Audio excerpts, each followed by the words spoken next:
I think we've lost Wenger again. Meanwhile, we'll return to him should he join back on.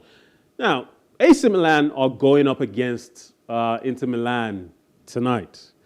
It is the second leg of a semi-final tie that, for the first time since 2010, I believe, an Italian team will get into the Champions League final, with the potential of an Italian team even winning the competition outrightly.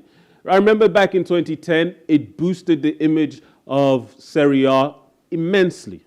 A lot of people believed that Serie A was improving. Then, obviously, a couple years later, Juventus came back into the league and won like 9 titles back to back. And then we were back to the monopoly notions of the Serie A not being as competitive and therefore not being as entertaining as the rest of the top clubs, top leagues in Europe were.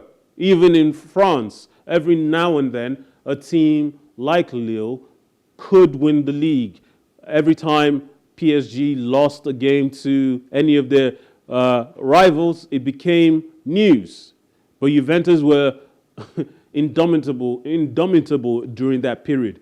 But the Champions League win for Inter Milan, with Diego Milito being the spearheading force of that Inter Milan side, backed up in the number 10 position by Wesley Sneijder, under the careful management of Jose Mourinho, beating out Barcelona in the semi-finals and even overcoming the giant of Bavaria, Bayern Munich.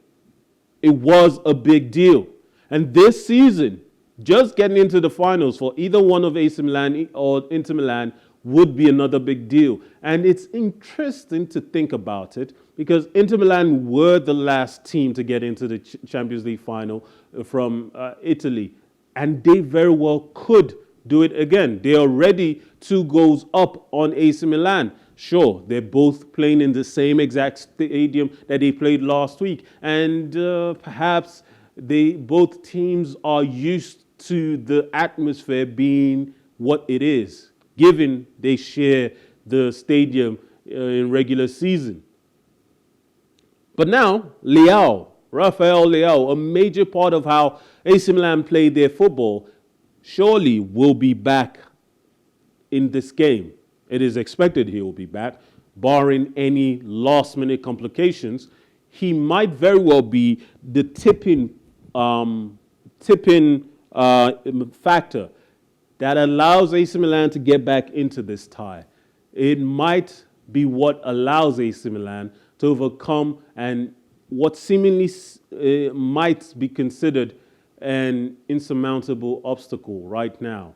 But Inter Milan have been on a better run, and Romelu Lukaku has been playing better in recent months, and Dzeko played fantastically well in the first leg.